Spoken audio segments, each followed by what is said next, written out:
안녕하세요. 이제 완전히 봄이고 또 벚꽃도 많이 떨어졌는데 조금 아침과 저녁에는 쌀쌀합니다. 벚꽃을 지난주에 한번 이렇게 팔공산을 가면서 봤는데 벚꽃을 보면서 그런 생각을 합니다. 사실 벚꽃 잎은 하나를 딱 놓고 봤을 때 작고 또 모양도 완전히 동그랗지도 않고 조금 또 울퉁불퉁한 그런 원입니다. 사실 그렇게 작은 하나의 벚꽃잎은 이쁘진 않지만 벚꽃이 이쁠 수 있는 것은 많은 작은 볼품없는 잎이 함께 있기 때문에 이쁘게 보이지 않나 그런 생각을 합니다. 그리고 모든 꽃들이 사실 비슷하지만 벚꽃은 특별하게 아름답게 피어 있다가 전혀 시들지 않고 곧바로 바람에 날려 떨어집니다. 그래서 벚꽃이 떨어지는 것도 이쁘고 또 많은 벚꽃잎들이 바닥에 떨어져 있는 것들도 참 황홀합니다. 언젠가 한번 그 팔공산에 올라가서 오래되었는데 굉장히 큰 이제 가산산성 올라가는 그 등산로에 보면은 큰 벚나무가 있습니다. 근데 그 밑에 너무 많은 벚꽃이 떨어져 있어요. 그것을 보면서 야, 천국의 아름다움을 잠시 이제 생각을 했습니다. 이 벚꽃 잎은 어떻게 보면은 성도와 비슷합니다. 사실 개인적으로 한 사람 한 사람은 주님께서 주인을 부르셨기 때문에 그렇게 아름답고 훌륭할 만한 것도 없고 또 세상 사람보다 능력 면에서나 또 여러 가지 지위나 또 재력으로나 사실 그런 훌륭한 사람도 있지만 대부분은 사실 참 보잘것없습니다. 그런데 성도라는 그 단어는 항상 무리도자로 함께 모일 때 정말 하나님의 온전한 뜻이 우리를 통해 이루어지지 않나 생각합니다. 오늘은 누가복음 4장을 통해서 주님께서 시험을 받으시는 그 주님의 시험에 대해서 생각해 보겠습니다. 마태복음을 할 때도 이 말씀을 교제했는데 사실 이제 누가복음을 통해서 이 주님의 시험 받으심을 좀 더 자세하게 그리고 좀 더 쉽게 그리고 이와 같은 시험에 참된 의의와 목적 그리고 이것이 우리와 어떠한 관계가 있는가에 대해서 생각을 해보겠습니다. 주님은 시험을 받으시는데 마태복음과 누가복음에서 기록된 것이 차이가 난다는 것 그리고 누가복음에는 시험을 받으시는 것을 성령에 이끌리시어 성령에 감동하셔서 이와 같은 말씀들이 계속 덧붙여진다고 말씀을 드렸습니다. 이것은 누가복음의 특징이고 또 누가복음을 기록한 목적과 부합됩니다. 이것은 마태복음에서 기록된 주님의 시험 받으시는 그 순서와 누가복음에서 주님이 시험 받으시는 순서가 다르다는 것은 이것이 어떤 잘못된 그 도구가 아니라 이 마태복음과 누가복음에서 그 복음서를 기록한 목적과 완전하게 일치한다는 것. 그렇기 때문에 이 모든 성경은 우리가 있는 대로 잘못 전체적인 맥락에서 해석하지 않으면 잘못 해석할 수 있는 위험이 있다는 것. 그러면은 이 세 가지 시험이 무엇이고 또 왜 주님은 이와 같은 세 가지 시험을 받으셔야 했던 것과 그리고 이 세 가지 시험에 실제적인 그 의의가 어디 있는가를 살펴보겠습니다. 우선은 첫 번째 이제 누가복음을 통해서 이제 말씀드리겠습니다.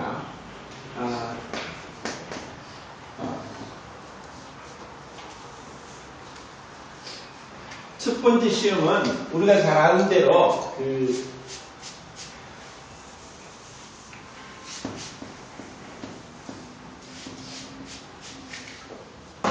주님은 이 돌을 떡이 되게 해라. 40일 동안 아무것도 드시지 않고 줄이신 그 마지막 날에 이와 같은 시험이 있었다고 생각합니다. 40일을 아무것도 먹지 않고 지낸다는 것은 생명에 지극히 위험한 그런 상태까지 갑니다. 그리고 제가 또 아는 목사님 중에서도 40일 금식 기도를 하셨는데 이 말이 되지 않고 말을 잘 못하면서 다른 사람이 전혀 알아듣지 못할 정도까지 그 언어 장애가 온 분도 제가 만나봤습니다. 그리고 이 40일 금식 기도하고 죽은 사람도 있다는 것을 생각할 때 이것은 육체의 한계입니다. 이것은 어떠한 육체도 정말 견디기 어려운 최고의 그 한계까지 주님은 가셨습니다. 그러면 왜 주님은 40일 동안 그렇게 아무것도 드시지 않으셨는가? 그것은 주님이 자발적으로 의도적으로 그렇게 하셨다는 것. 이것은 우리에게 또 영적인 그 사실로서 너무나 중요한 그러한 의의가 이 가운데 있다는 것을 우리가 알아야 됩니다. 40일이라는 숫자는 항상 고난을 상징하는 숫자로서 우리에게 다가옵니다. 이 40일은 이스라엘 백성이 가나안 땅에 들어가기 전에 40일 동안 12정탐꾼에 의해서 정탐을 했지만 여호수아와 갈렙 두 사람 빼고 10명이 그 가나안 땅을 혹평하고 우리는 그 땅에 결코 들어갈 수 없고 그들이 볼 때 우리는 메뚜기가 같고 우리는 그들의 밥이다 하고 원망하고 불평했을 때 그 200만 명 되는 사람들이 밤새도록 그 가데스 바네아에서 우는 통곡을 하는 그와 같은 일이 있었습니다. 이것으로 인해서 하나님께서 진노하시고 하나님의 심판이 이스라엘 백성에게 너희들이 하루를 1년으로 계산해서 40년 동안 광야에서 방황할 것이다 하는 그 심판을 받습니다. 모세는 그 시내 산에서 올라가서 40일 동안 금식하면서 율법과 성막에 대한 제도를 받게 됩니다.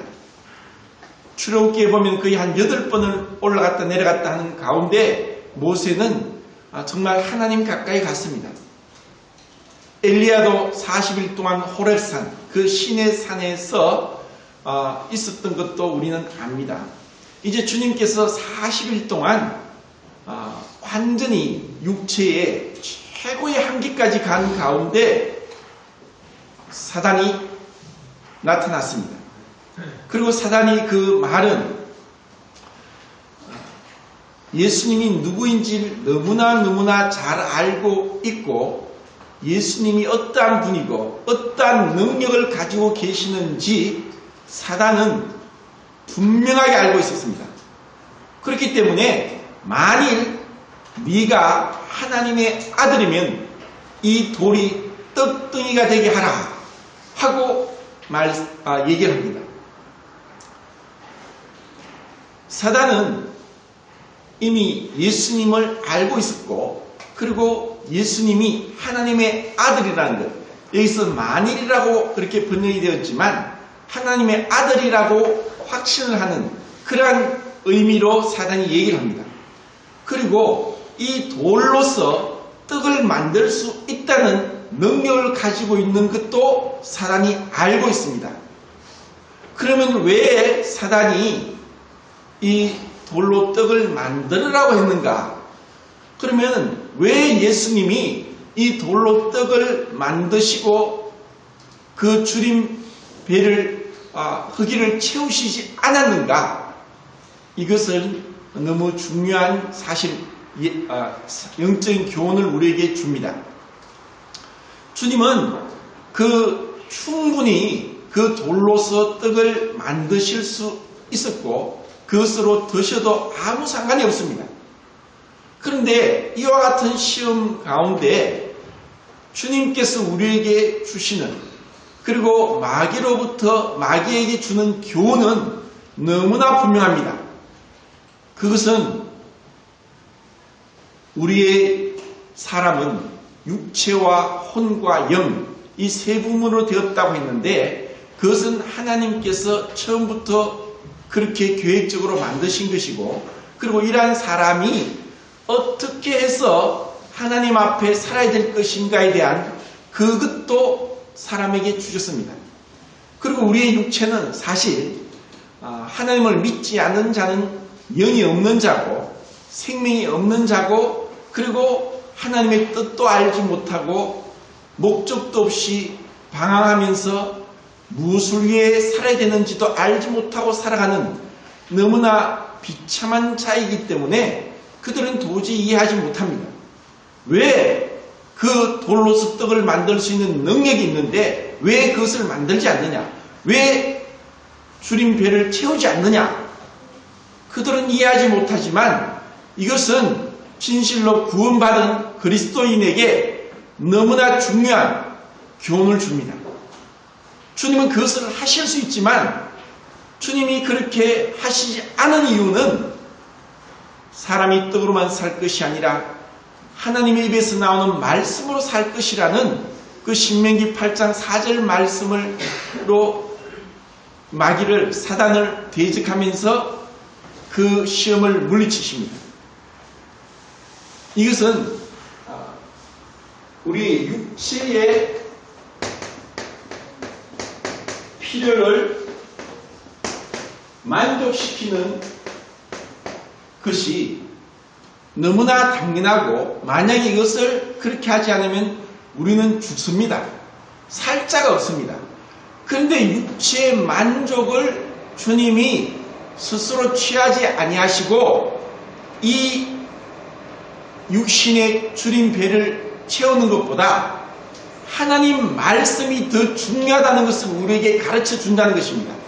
그것은 우리 사람은 이러한 영으로서 우리의 혼을 통제하고 이 혼이 육체를 통제하는 가운데 지음을 받았는데, 사단은 그것을 알고 예수님에게까지 감히 하나님에게 이와 같이 시험을 합니다.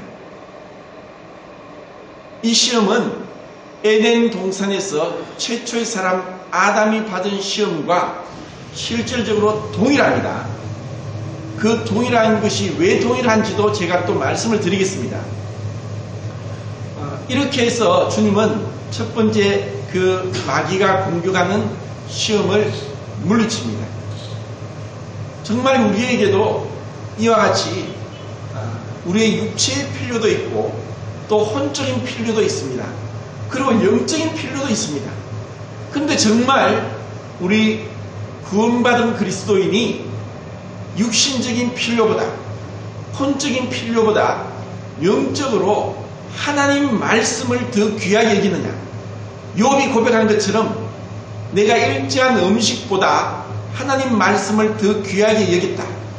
시편에서 다윗이 고백한 것처럼 송이꿀보다 하나님 말씀이 더 달다고 했던 그 고백, 예레미야가 내가 주의 말씀을 얻어먹었습니다 하고 고백한 것처럼 정말 우리에게 육신의 필요보다 하나님의 말씀, 살아계신 그 하나님의 말씀이 진정으로 우리에게 갈급하고 우리를 필요를 채워주고, 그 무엇보다도 육신적인 그 궁핍보다도 주님의 말씀에 대한 갈급함이 더 있느냐 하는 것을 우리로 하여금 깨닫게 하는 것입니다. 다윗은 거의 한 10년 정도 사울에게 피해 다니면서 죽을 고비를 수없이 넘깁니다. 그때 그는 시편을 거의 대부분을 짓게 됩니다. 시편에서 내 영혼이 주를 찾기에 갈망합니다. 그리고 내 육체가 목이 마릅니다. 그렇게 고백을 합니다. 우선은 사람이 배가 고프고 갈증이 날 때는 아무것도 눈에 보이질 않습니다.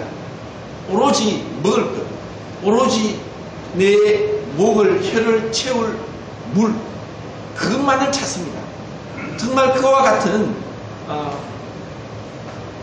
경험을 해보지 않은 사람은 이 육체가 얼마나 강렬하게 그 음식을, 물을 찾는지를 경험하지 않으면 모릅니다.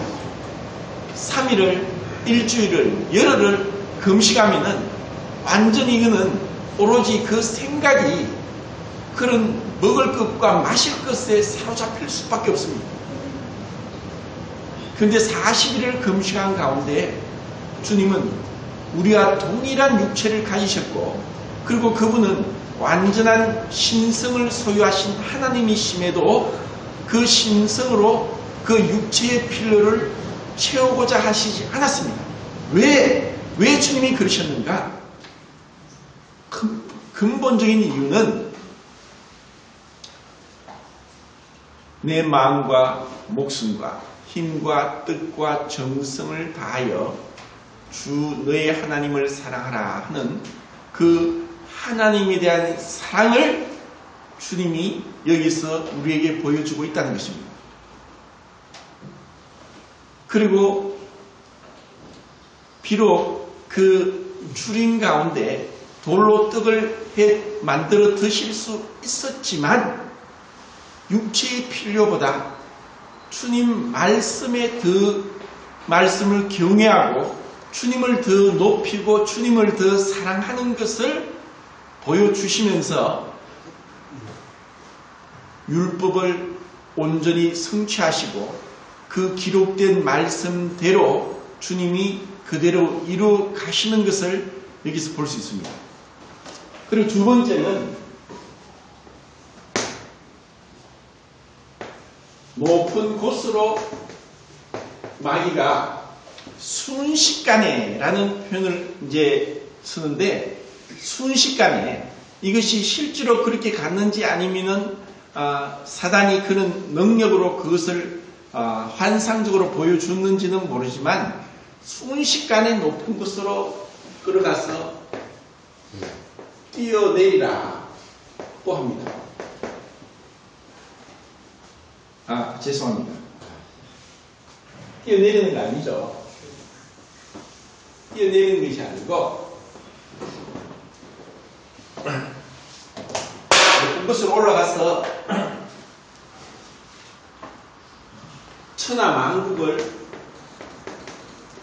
천하만국을 보여주시고 내게 절 경배하면은 이 모든 것을 주겠다고 하는 그 말을 합니다. 사단이 정말 이와 같은 말이 진실인가? 그것은 사실 진실입니다. 이 세상은 임금이 오겠습니다. 온 세상은 악한 자한테 처했고 이 모든 이 세상에 대한 권세는 사단이 가지고 있습니다. 그러면 이것은 언제 사단이 이것을 가지게 되었고 또 이 세상 임금이 되었느냐?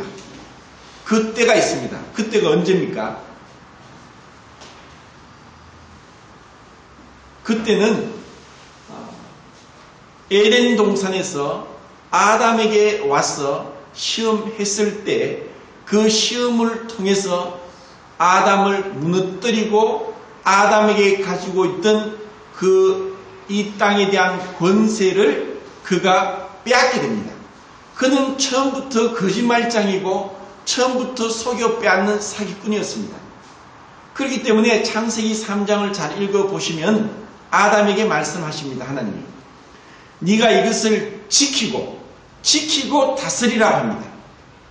지키라는 그 하나님의 말씀의 뜻은 침입자가 있을 것에 대해서 아담에게 이미 경고하신 겁니다. 그리고 또 다른 의미로서는 아담을 만드시고 그리고 지금 우리가 있는 사람들의 존재 목적은 어떤 의미에서는 먼저 영적으로 하나님을 배반하고 타락한 사단과 그를 쫓은 많은 타락한 천사들을 심판하기 위해서 하나님께서 혼과 영을 가진 사람을 창조했다는 창조의 궁극적인 목적도 있습니다. 이것은 설명하면 조금 길기 때문에 여기까지만 말씀드립니다. 에덴 동산에서 사단은 뱀의 모양으로 와서 이렇게 거짓말합니다.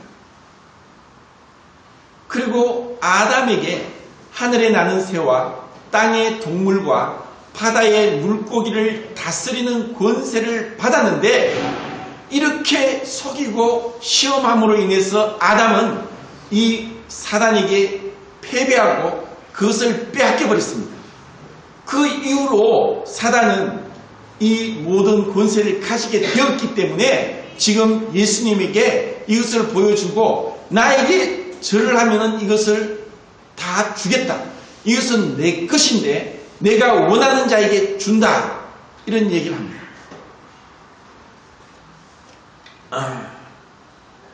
주님은 이와 같은 말씀을 들으셨을 때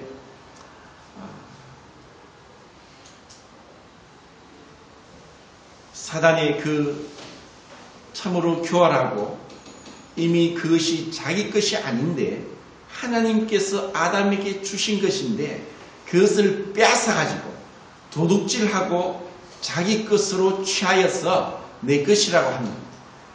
마치 아합이 나봇의 포도원이 탐이 나서 갖고 싶은데 갖고자 해서 여러 가지 말로 유혹해도 가질 수 없으니까 이세벨이 그와 같은 아합의 근심을 알고 너무나 비열하고 악한 방법으로 비루들을 시켜서 하나님을 모독하고 왕을 모독했다고 해서 나봇을 죽이고 강제로 빼앗은 것과 사실 다를 바 없이 그렇게 빼앗았습니다. 이렇게 해서 사단이 이 땅의 권세를 가지게 되었지만 그것은 탈취한 것이고 사기쳐서 빼앗은 것에 불과합니다. 그런데도 주님은 그 말씀을 들으셨을 때 다만 주 너의 하나님을 경배하라 그렇게 말씀하시면서 신명기 6장 13절 말씀으로 그 시험을 물리치십니다.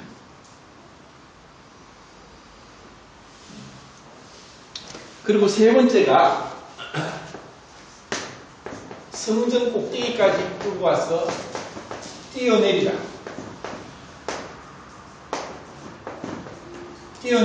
그러면은 시편 말씀을 인용하면서 잘못 인용하면서 천사가 너의 발을 받쳐 떨에 떨어지지 않게 할 것이다 하는 성경 말씀을 인용합니다. 주님은 처음과 두 번째 그 사단을 대적할 때도 기록되어 있는 그 하나님의 말씀으로 변론도 하지 않았고 대꾸도 하지 않았고 또 주님의 그 어떠한 말씀도 하지 않고 기록된 성경 말씀으로 말씀하십니다. 하나님을 시험하지 마라. 여기서 헬라 원문에는 예수님이 마귀를 향해서 너라는 인칭 대명사를 쓰면서 그 사단에게 직접적으로 얘기합니다. 그리고 사단도 감히 하나님께 네가 만일 하나님의 아들이면 이라고 하면서 주님을 정말 우습게 가스롭게 여기면서 하는 너무나 오만불순한 태도로 대화를 하고 있는 것을 볼 수 있습니다. 그리고 주님께서 하나님을 경배하라. 하나님 말씀으로 살 것이다. 주 너의 하나님을 시험하지 마라 했을 때 그것은 주님 자신을 얘기하고 있다는 것을 보게 됩니다. 그런데도 사단이 자기를 창조하신 그 하나님 앞에서 감히 하나님을 대적해서 이렇게까지 너무나 교만하게 하나님을 대적하고 있고 변론하고 있고 하나님을 무시하고 있다는 것은 너무나 끔찍한 것입니다. 그런데 왜 주님께서 이와 같은 시험을 당하시면서도 정말 마치 힘없는 것처럼 그렇게 당하셔야 했는가? 그 이유는 고린도전서 15장에 이런 말씀이 있습니다. 사망이 사람으로 말미암았은즉 부활도 사람으로 말미암는도다.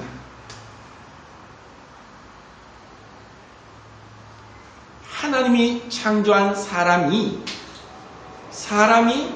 이것을 하나님으로부터 받은 것을 빼앗겼습니다. 그렇기 때문에 하나님께서는 친히 사람이 되셔서 사람으로서 마귀를 대적해서 빼앗고자 하신 것이고, 이것은 하나님의 공의로운 성품에 너무나 잘 부합됩니다. 하나님은 너무나 이것을 공의롭게 그 일을 지금 처리하고 계시는데, 쉽게 얘기를 한다면 이와 같습니다. 요즘은 사실 그런 그 스포츠가 없는데, 제가 어릴 때만 하더라도 정말 그 축구보다 더 자주 또 많이 우리 국민들을 열광시켰던 스포츠가 권투입니다.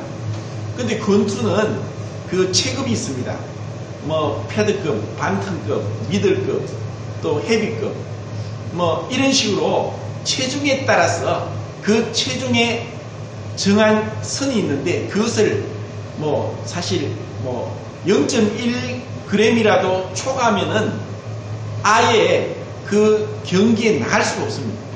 그러니까 그 권투 선수들은 그 정한 자기의 체급의 그 체중을 0.1g도 초과하지 않기 위해서 그 시합 전에는 엄청난 스트레스를 받게 됩니다. 물도 못 마시고. 그런데 그 경기를 하기 위해서는 체력이 있어야 되기 때문에 그것을 먹지 않으면 안 됩니다. 이렇게 체중과 싸웁니다.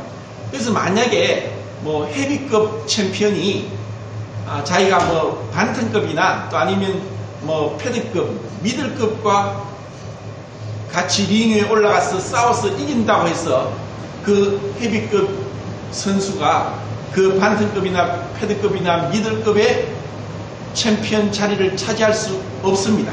왜냐하면은 그것은 정한 규칙대로 그 체급에 맞는 챔피언을 뽑는 것이지, 그 규정에 어긋난 가운데 더 힘이 세다고, 더 주먹이 세다고 해서 그 다른 체급의 챔피언 벨트를 빼앗아 올 수 없다는 것입니다.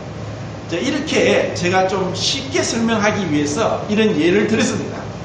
이것처럼 이제 사람이 빼앗겼고, 사람이 받았던 것에 대해서 이것을 사단에게 빼앗겼기 때문에 예수님은 지금 하나님으로서가 아니라 마지막 아담으로서, 둘째 사람으로서 사단과 지금 시험에 대결하고 있다는 것입니다.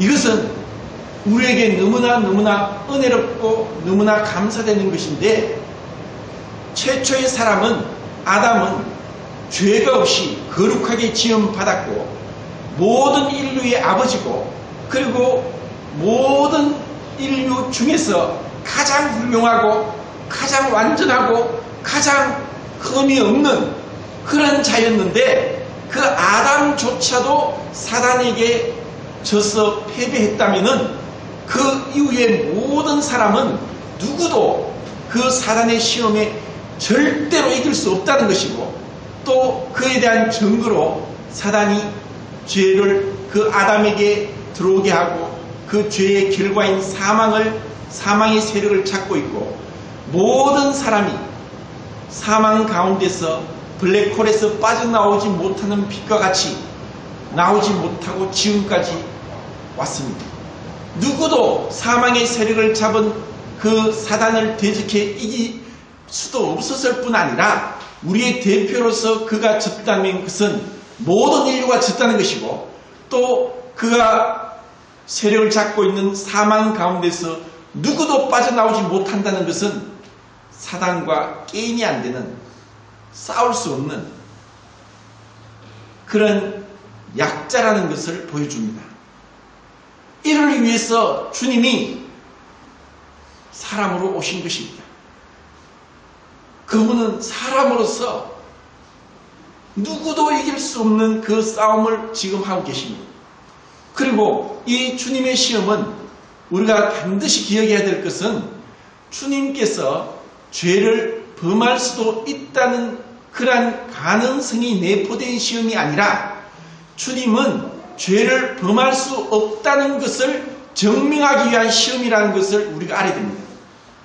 주님은 일절의 죄도 어떠한 죄와도 상관하지 않고 죄인에게서 떠나 계시고 그 마음에 죄의 마음도 조차도 품지 않았던 참으로 완전한 유일하신 사람이었습니다. 이렇게 해서 주님은 이 세 가지 시험을 이길 수가 있었습니다. 그러면 이것을 좀 더 쉽게 얘기하면은 첫 번째는 아까 말씀드린 육체의 필요를 만족시키는 거고, 두 번째는 권세, 출세 욕에 대한 우리의 마음이고, 세 번째는 과시하고 어떤 명예를 위한 것인데, 이것은 자기를 높이고자 하는 마음, 이것은 자기를 과시하는 마음, 이것은 육체의 필요를 채우고자 하는 육체의 어떤 만족, 이것은 이제 육신적인 것이고, 이것은 혼적인 것이고, 분석하면 이제 영적인 것이다. 이와 같이 세 가지로 구분할 수 있는데, 이것은 하나로 이야기하면은 생명나무냐 선악과냐 이렇게 얘기할 수 있고, 요한일서에서 말하면 육체의 정욕과 안목의 정욕과 이생의 자랑이라고 얘기할 수 있습니다. 이것은 우리 모두에게 있습니다. 식욕, 수면욕, 성욕, 이것은 우리 육체의 기본이고, 만약에 이것이 없으면 인류가 존재할 수 없는 모든 사람에게 있는 것입니다. 이것을 거부하면 살 수 없습니다. 그와 동일하게 마찬가지로 우리 모든 사람에게 자기를 높이고자 하는 그 출세와 출세와 교만한 마음은 누구에게나 있습니다. 우리는 지난주에 너무나 슬픈 뉴스를 봤습니다. 모 그룹의 회장이 자살했습니다. 그런데 수사 전문가들이 그렇게 얘기를 하는데, 사기꾼은 절대로 자살하지 않는다, 그런 얘기합니다. 그것은 그가 어떤 면에서 너무나 억울하고 너무나 원통해서 그 자살로서 자기의 어떤 의미에 완전히 죄가 없다는 것이 아니지만 그런 결백을 나타내고자 했고, 그리고 그가 가지고 있었던 그 사람들의 명단에 그의 이름이 적히고 그리고 액수가 적히고 날짜가 적힌 것은 그가 그들로 하여금 배신을 당했다는 것을 얘기합니다. 그런데 왜 그런 일이 있느냐? 결국 그것은 물질에 대한 욕심이고 출세에 대한 욕심이고 자기를 높이고자 하는 교만한 마음 때문에 있습니다. 그렇게 한 자나 돈을 준 자나 돈을 받은 자나, 그리고 이제 사람은 죽었기 때문에 그 사람이 받은 사람들은 나는 전혀 그런 것이 없다. 완전히 정말 오리발렘입니다. 이것은 왜 그렇게 비열하게 비양심적으로 거짓말을 하느냐? 자기를 높이고자 하는 그 교만한 마음의 노예가 되었기 때문에 그렇게 하는 것입니다. 그리고 그들이 모든 권력을 가지고 법도 마음대로 만듭니다. 살인에 대한 공소시효는 15년이라고 하면서 선거법 위반에 대한 공소시효는 몇 년 줄 압니까? 5년으로 정했습니다. 그럼 왜 그것은 그렇게 정했느냐? 그들이 볼 때 이것은 살인보다도 조금 덜한 죄라고 생각합니다. 그렇지만 하나님 앞에는 모든 죄가 동일하고 한 가지 작은 사소한 죄마저도 마음에 품은 음욕과 도둑질과 시기와 질투와 입으로 내뱉었던 미련한 놈이란 그 한마디 말도 동일하게 살인죄라고 하시는 그 거룩하신 하나님 앞에는 우리 모두 다 죄인인 것입니다. 이렇게 자기를 높이고자 하는 그 욕심 때문에 사람들은 비열하게 비양심적으로 거짓말을 일삼고 살아가고 있습니다.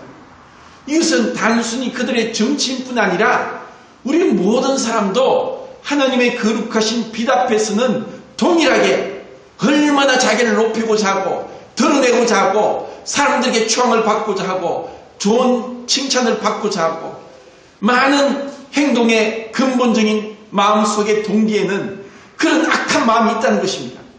이것을 주님은 철저하게 그것을 물리치고 결단코 하나님을 경배해라.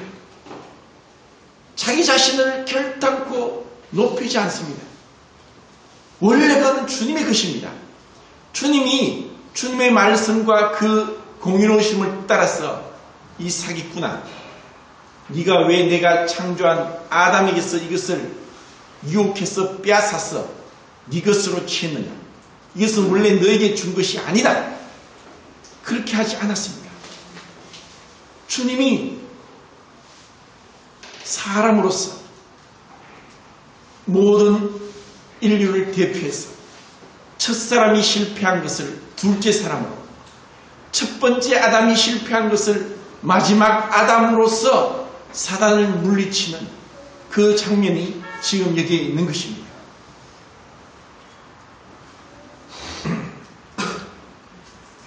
그리고 세 번째는 성전에서 그 유대인들이 있는 가운데서 뛰어내렸을 때 천사가 와서 예수님을 받들어 준다면은 그때 정말 유대인들은 믿지 않겠는가?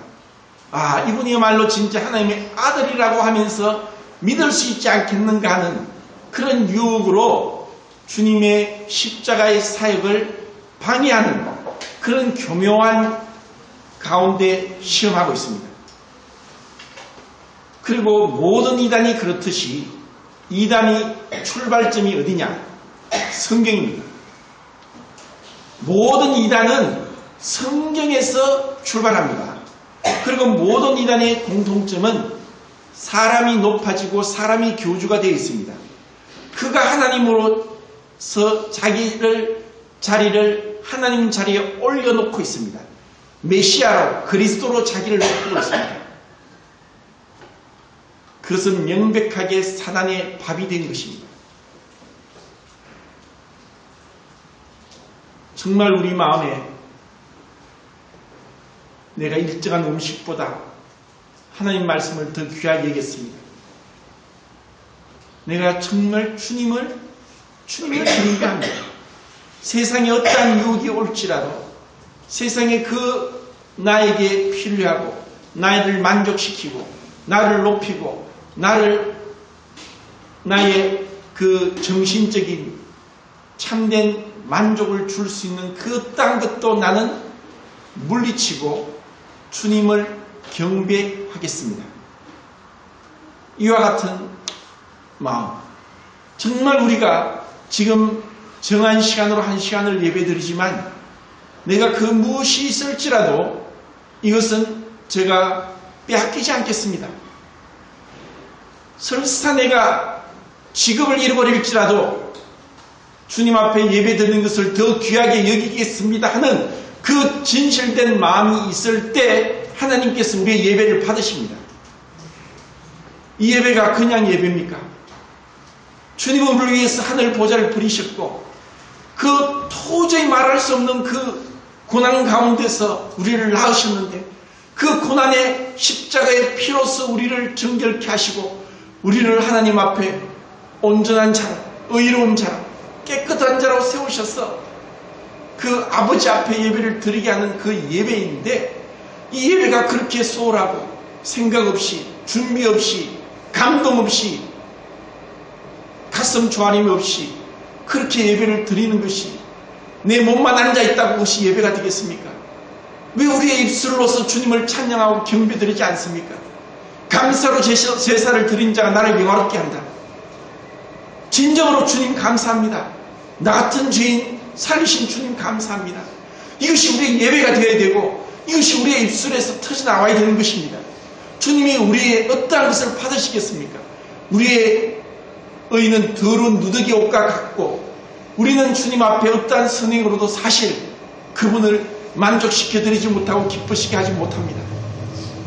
진실로 우리 마음에 나 같은 죄인을 이렇게까지 왜 나를 사랑하십니까 하는 그 고백이 우리에게 없다면 병든 것이고 잠자는 것입니다. 현실로 우리가 주님 앞에 비록 떠지고 비록 포도주 잔이지만 주님은 우리가 잊지 않게 잊어버리지 않도록 눈으로 보게 하고 시각적인 교육으로서 우리에게 말씀하는 겁니다. 주님 감사합니다. 정말 목이 쉬더라도 목측근 찬송을 하면서 주님을 찬양하고 주님을 높여드리는 것이 마땅히 우리 예배자의 모습이라는 것입니다. 그리스도의 최상의 의무는 예배입니다. 우리의 이 땅에서 최고의 예배는, 최고의 의무는 예배입니다. 이 예배가 무엇입니까? 구약 성경의 구원의 조건은 첫 번째가 유월절을 회복하는 것이었습니다. 이스라엘 백성이 유월절이 없었으면 이스라엘 백성이 존재할 수가 없습니다. 그들은 1년에 한 번 1월 14일 날 유월절을 통해서 BC 1446년도 애굽에서 430년의 종살이를 종지부 찍고 나왔던 그때를 매년마다 기념해야 했습니다. 우리는 정말 출애굽한 자입니까? 사망의 강을 걷는 자입니까? 하나님의 심판에서부터 벗어난 자입니까?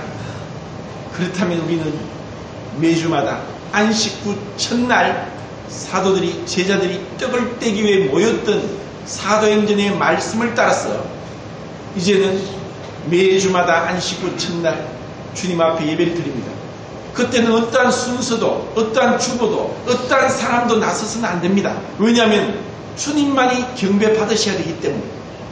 이것은 두 번째 시험에서 사람들은 자기가 무엇을 주관하려고 합니다. 이것은 사람이 주관하는 것이 아닙니다. 오직 성령이 구원받은 성도들 하여금 왕같은 제사장으로서 하나님 앞에 예배 드리기 위해서 준비하고 성령의 감동하심을 따라서 찬송과 감사와 기도로서 주님께 영광을 드리는 것입니다. 주님만이 높아지셔야 되고 주님만이 경배를 받으셔야 되고 주님만이 으뜸이 되셔야 되는 것이 예배입니다. 이것이 우리의 삶에서 이것을 민수기 8장에서 제가 말씀을 드렸습니다.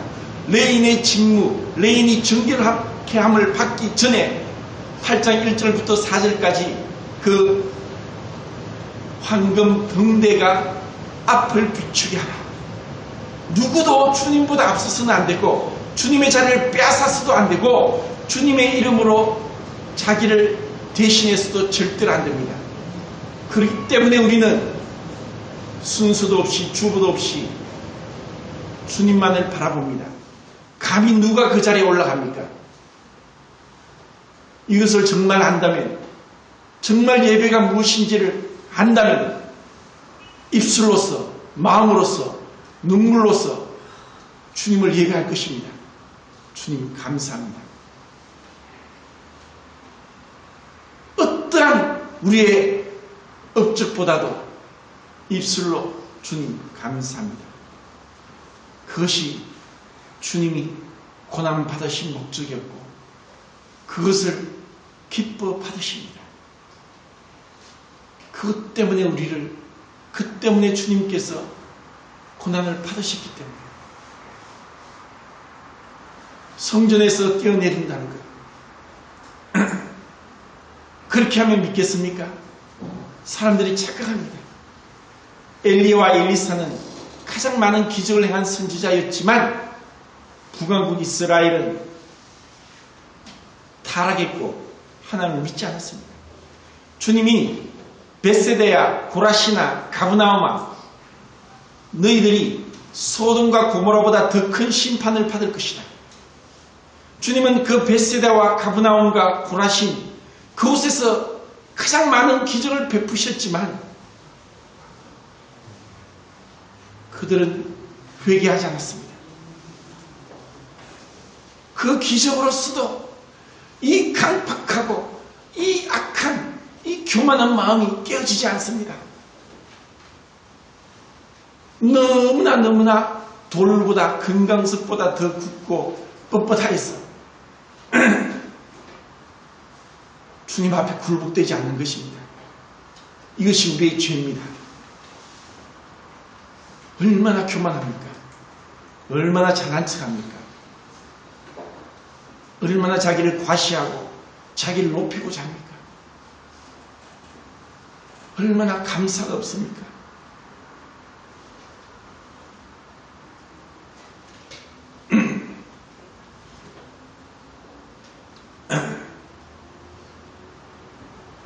주 너의 하나님을 시험하지 마라. 사단에게 직접 말씀하십니다. 나는 너의 하나님이다. 네가 감히 나를 시험하느냐.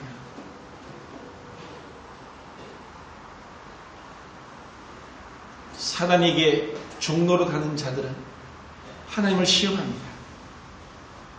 이스라엘 백성들이 사단이 종로로 타면서 하나님이 하늘의 창을 내신들 어떻게 이 많은 사람을 먹일 수 있겠느냐, 이 많은 사람들의 그 갈증을 해소할 수 있겠는가, 어떻게 우리로 하여금 고기를 먹일 수 있겠는가, 어떻게 이 넓은 홍해 바다를 가를 수 있겠는가.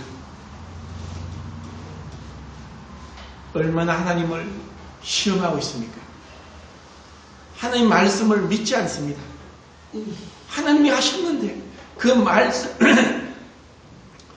말씀의 권위가 이미 무너져 버렸고 하나님 말씀보다 자기의 생각을 더 높입니다. 내 생각에는, 내 경험에는, 내가 보기에는, 내가 판단하기는 나는 이렇게 생각합니다. 하나님 말씀에 대놓고 대적합니다. 그러면서 그것이 얼마나 큰 죄인지 자기도 모릅니다. 말씀은 그렇지만 이 말씀은 이것은 그 당시에 그랬고 지금은 다르게 온갖 변명과 그리고 합리화를 시키면서 말씀의 권위가 완전히 무너졌습니다. 말씀의 권위가 무너지면 다 무너집니다. 이 세상의 문제는 근본적으로 권위가 무너진 것입니다. 하나님의 말씀에 대한, 하나님에 대한 권위가 사람들을 버렸습니다. 사람에게 세운 권위도 버렸습니다. 집단 행동을 하면서 자기들의 이기적인 욕심을 채우기 위해서라면 자기가 마땅히 그 직업으로 사람을 살리고 도움을 줄 수 있는데도 자기의 뱃속을 채우기 위해서 집단 행동을 무시하면서 사람이 죽어가는 것도 마음 아파지 하지 않는 것이, 그것이 집단 무의식으로 나타나는 죄입니다. 우리는 지금 그렇게 끔찍한 죄악 가운데서 죄인지도 죄가 아닌지도 모르면서 살아가고 있습니다. 애통해하지 않고 마음이 가난하지 않고 통회하지 않고 하나님 말씀을 인하여 두려워 떨지도 않고 하나님 말씀에도 그렇습니까? 예, 잘 들었습니다. 그리고 사람들을 기쁘게 하기 위해서 그들의 죄를 지적하지도 않고 그들의 잘못을 책망하지도 않고 예, 훌륭하십니다. 예, 대단히 훌륭하십니다. 예, 정말 좋습니다. 온갖 감언 이슬로 사람들만 기쁘게 합니다. 그래서 변화가 없습니다. 우리가 하나님 말씀을 정직하게 어린아이 같은 마음으로 받는다면 우리는 회개가 일어나게 되어 있습니다. 가슴을 치며 주님, 제가 이렇게 더러운 자입니다. 제 마음에 온갖 나쁜 마음들이 있습니다. 저를 고쳐주십시오. 저를 깨끗게 해주십시오. 제가 변화되기를 원합니다. 그런 갈급한 마음이 있게 될 것입니다. 그런데 주님은 이러한 것들을 원하시고 그래서 그 앞에 엎드러지기를 원하는데 이런 시험을 통해서 우리에게 정말 교훈하십니다. 이것은 한마디로 말하면 하나님에 대한 사랑입니다.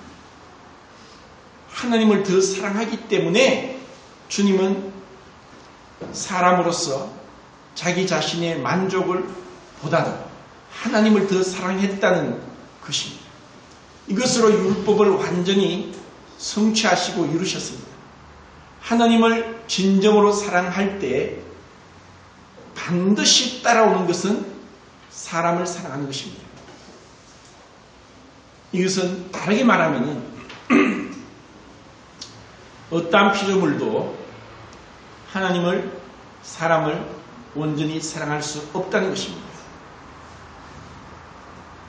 사람보다 비교가 되지 않을 정도의 능력을 소유하고 지음을 받은 사단조차도 하나님을 그렇게 사랑할 수 없었다는 것이 드러납니다. 결국은 하나님께서 친히 이루지 아니하면 이룰 수 없는 것이 사람의 창조였습니다. 그리고 하나님의 그 거룩하신 가운데 조금의 죄도 용납하실 수 없는 그 거룩하신 하나님 앞에서 이 지음받은 피조물 중에서 자유의지를 가지고 있는 사람이 하나님을 사랑할 수 있는 길은 사실 없습니다. 그렇기 때문에 주님은 우리를 창조하실 때부터 이 땅에 오셔서 고난 받으시고 죽으실 것을 아시고 그렇게 창조하신 겁니다. 이것을 우리가 생각할 때 창세전에 그리스도 안에서 우리를 택하시고 그 택하신 사랑으로 우리를 사랑하셨고 우리의 그 교만과 우리의 자기 과시와 우리의 그 육체적인 그 필요를 만족시키고자 하는 그 모든 욕망들을 우리가 이기지 못할 것을 아시고 주님께서 친히 그 몸으로 이기셨다는 것, 이것이 주님의 시험이었습니다. 이것을 우리에게 주시기 위해서 주님은 그렇게 굶주리셨고 사단으로 하여금 그렇게 경멸조로 비난조로 무시하는 가운데서도 그분의 거룩하신 하나님의 그 모습으로 그를 심판하지 않고 기다리는 겁니다. 이 시험 받으심에서 예수님은 하나님을 얼마나 사랑하느냐, 하나님을 사랑하는 것이 무엇인지를 우리에게 가르쳐 주고 있고 그 시험을 통해서 우리 같은 죄인을 얼마나 사랑하셔서 주님께서 그런 모두 가운데서도 그 자기가 지음받은 사단 피조물 앞에서도 주님은 그분의 권능을 나타내지 않고 시험에 응하시면서 그를 물리치는 그것은 진정한 우리에 대한 사랑입니다. 이것을 주님은 우리에게 보여주시는 것입니다. 우리가 얼마나 주님께 감사합니다. 주님을 감사하고 높이기 위해서는 우리는 지식에까지 새롭게 하심을 잊고 알면 알수록 주님 앞에 머리 숙일 수밖에 없습니다. 모르기 때문에 십자가에 대해서 너무나 얄팍한 지식 가운데 머물러 있으니까 그 깊이를 알지 못하니까 우리의 경배가 너무나 얕습니다. 그냥 그 세상 가운데 살다가 분주하게 살다가 아무 준비 없이 옵니다.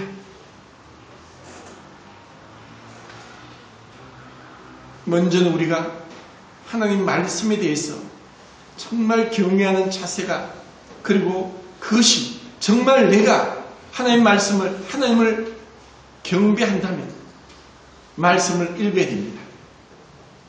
매일매일 읽어야 되고, 한 말씀이라도 정말 주어진 뮬러는 성경을 200번을 통독했습니다. 그 중에 100번은 무릎을 꿇고 읽었습니다. 이제 주님이 그 나사렛, 그 주님이 사셨던, 거의 30년을 사셨던 그곳에 가셔서 이사야서 61장 말씀을 폈습니다. 오늘 듣기는 제가 예배 시간에 읽은 그 말씀, 그 말씀에서 주님은 하나를 빼시고 읽으셨습니다. 주의 은혜의 해와 신은혜의 해를 선포하려 하심이라는 그 말씀에서 신은혜의 해를 빼시고 은혜의 해라고만 말씀하셨습니다. 이 은혜의 해가 무엇이냐? 이 은혜의 해는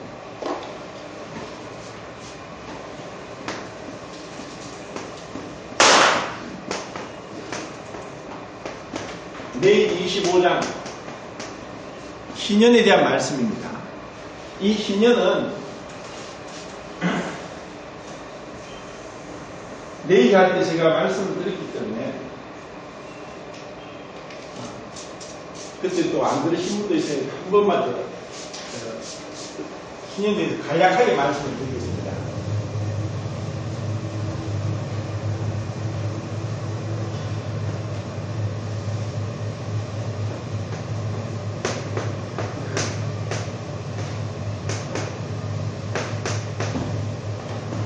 희년은 이 희자가 복희자입니다. 복된 해다 하고, 영어로는 주빌리라고 하는데, 히브리어로는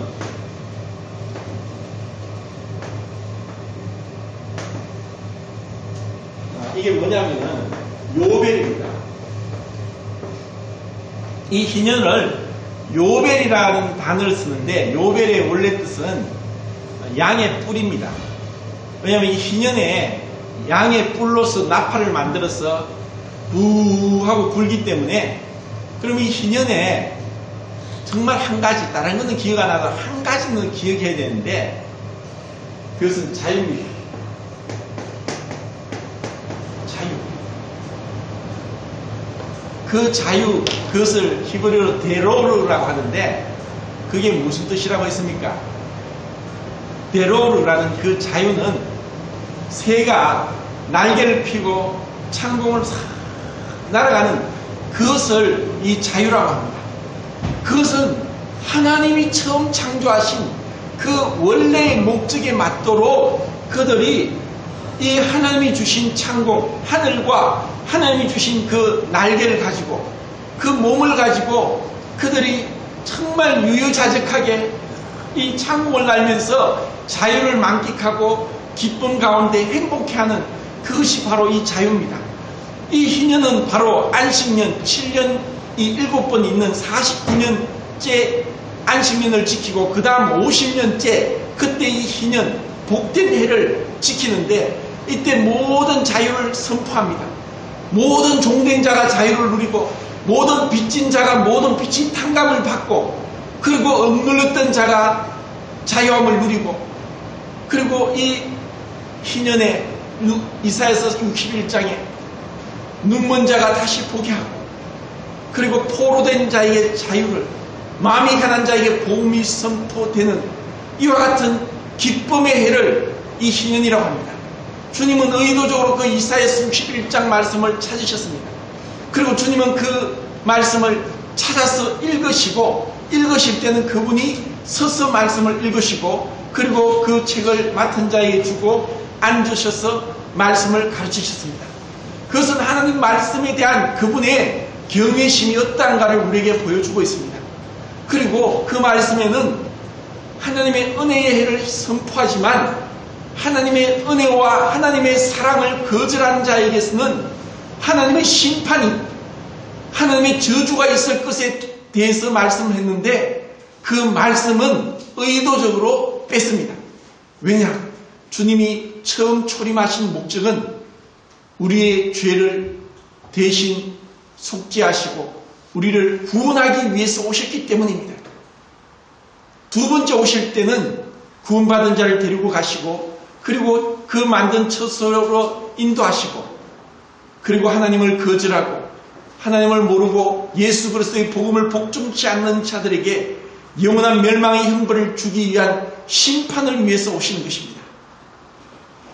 그런데 이 은혜의 해를 주님은 선포하셨습니다. 진정으로 이 복음은 우리로 하여금 죄와 사망과 온갖 인간적인 약점 가운데서 벗어나서 자유를 줍니다. 이것은 천국에 대한 모형입니다.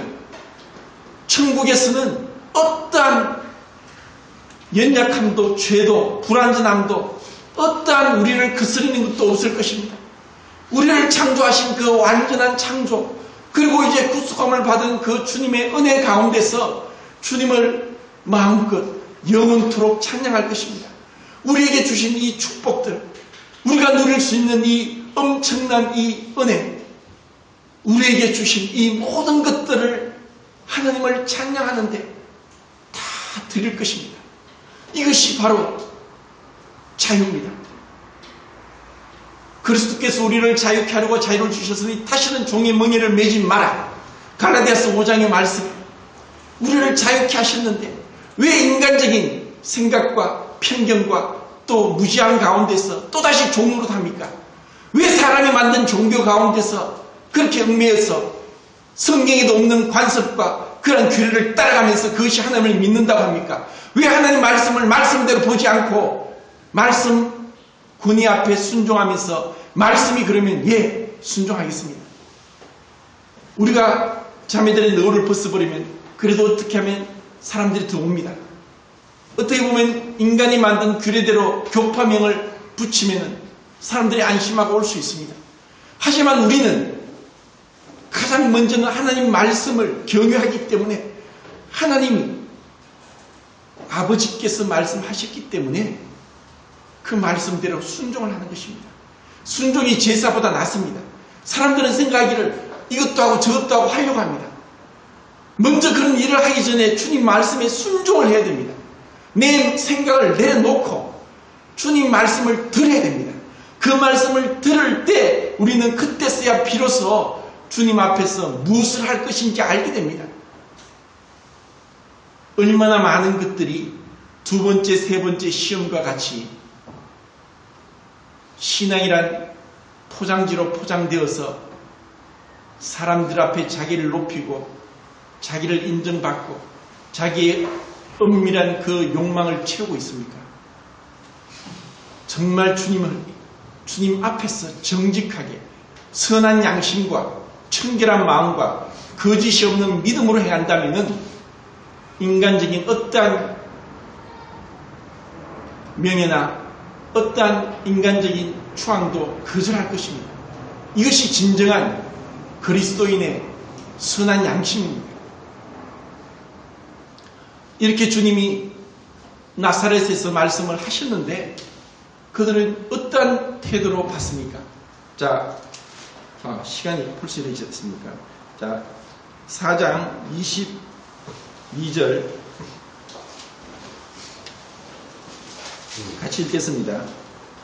그들이 다 그를 증언하고 그 입으로 나오는 바 은혜로운 말씀을 놀랍게 여겨 이르되 이 사람이 요셉의 아들이 아니냐. 주님은 나사렛에서 이런 대접을 받습니다. 그리고 예수님이 엘리야와 엘리야 시대 때 이스라엘에 많은 과부가 있었지만 사렙다 과부만 도움을 얻었고 엘리사 시대에 많은 문둥병자가 이스라엘에 있었지만 오로지 수리아 사람 나아만만 문둥병을 깨끗함을 입었다고 했을 때 그들은 분노 가운데 분노로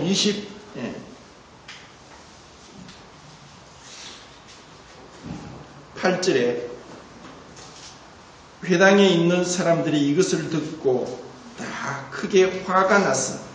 그리고 예수님을 낭떠러지까지 끌고 가서 그 낭떠러지 밀어 떨어뜨리려고 합니다. 밀쳐 떨어뜨리다는 단어가 신약 성경에 딱 이곳에 한 번 서 있는데 카타크렘니사이라는 단어가 쓰입니다. 이것은 원래 카타크렘니조라는 그 단어의 합성어인데 카타가 아래로 뜻이고 크렘노스라는 단어는 절벽입니다. 절벽 아래로 떨어뜨리는, 정말 주님은 그 나사렛 회당에서 그 절벽까지 거리가 얼마 되는지 모르지만 적어도 30분 이상을 끌려갔습니다. 주님이 얼마나 온유하신지 아십니까? 그리고 그 가운데서 그들 앞을 그냥 지나가셨습니다. 이 지나간다는 단어가 미완료 동사로서 그냥 지나가서 아무도 주님을 막을 수가 없었습니다. 왜냐하면 주님의 때가 아직 되지 않았기 때문에. 마치 베느라는 영화에 보면은 주다 베느가 끌려가서 마셀라의 시기심으로 끌려가서 노예로 있을 때 목말라 죽을 것 같을 때 주님이 가서 물을 줍니다. 그때 그 로마 병사가 채찍으로 주님을 치려고 하다가 주님의 윌리엄 와일러 감독은 그 뒤에서 주님의 모습을 비춥니다. 로마 병사가 예수님이 왜 감히 물을 주느냐 하고 채찍을 들었다가 놓습니다. 그리고 들었다가 또 놓습니다. 이것은 윌리엄 와일러 감독이 참 주님의 어떠하심을 얼마나 잘 묘사했는가 하는 그 영화의 한 장면인데, 주님의 그 위험스러운 모습에 비록 그 회당에서 그까지 낭떠러지가 끌려갔지만 그곳에서 주님은 때가 되지 않았기 때문에 어떠한 말씀도 없이 그분의 위험스러운 모습으로 지나갈 때 그들의 그 살기 어린 그 분노가 그때는 어찌할 수 없었습니다.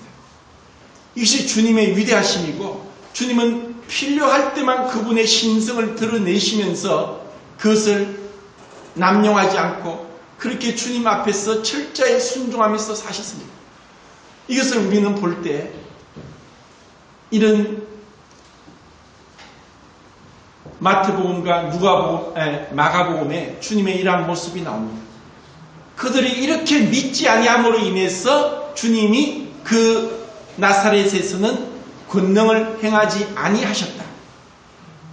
우리가 그런 완악한 마음으로 믿고자 하지 않고 어린아이같이 순전한 마음이 아닌 가운데 판단하고 인간적인 방법으로 이것을 재면서 온갖 생각 가운데서 변명하고 합리화할지라도 순전한 마음이 없으면 믿음이 생길 수 없고, 믿음이 없으면 순종이 없고, 순종이 없으면 하나님의 축복이 없습니다.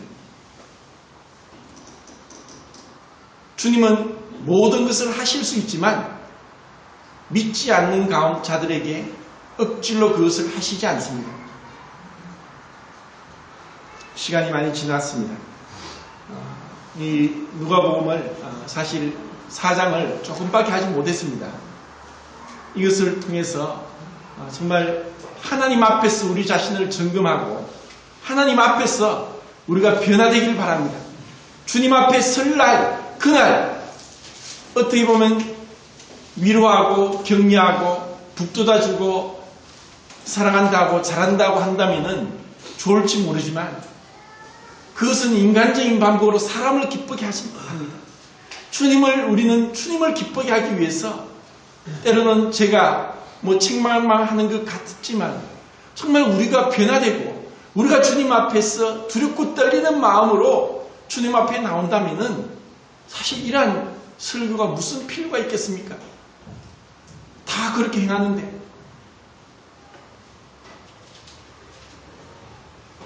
하나님의 말씀의 근위가 세워지고 정말 그분 앞에 이 주님을 계속 더 묵상하면서 깨달음을 얻고 그리고 순종하는 가운데 하나님의 놀라운 축복이 우리에게 임하기를 원합니다. 정말 우리가 간절한 마음으로 주님 앞에 기도한다면 주님이 우리의 기도를 응답하십니다. 그분은 약속하셨고 그 약속의 말씀을 결코 어기시는 분이 아니십니다. 그는 하나님의 성품을 우리가 알고 나갈 때 우리는 기도 응답으로 삶이 변화됩니다. 그 기도는 분명한 간절한 기도가 필요합니다. 거지가 동냥을 하는데 한 푼 줍소 하다가 지나가는 사람마다 다 붙들고 얘기합니다. 그러면 안 주더라도 실망하지 않습니다. 왜? 또 다음 사람한테 받으면 되니까. 이게 거지 근성입니다. 우리가 하나님 앞에 거지가 아닙니다. 하나님의 자녀입니다. 자녀면 받을 때까지 기도하는 것입니다. 주님 주십시오. 주님을 위해서 살겠습니다. 그런 간절한 기도로 응답받게 될 때 우리는 하나님을 알게 되고 하나님 앞에 든든히 서게 되고 온전한 그리스도인으로 주님께 영광을 돌려드릴 것입니다.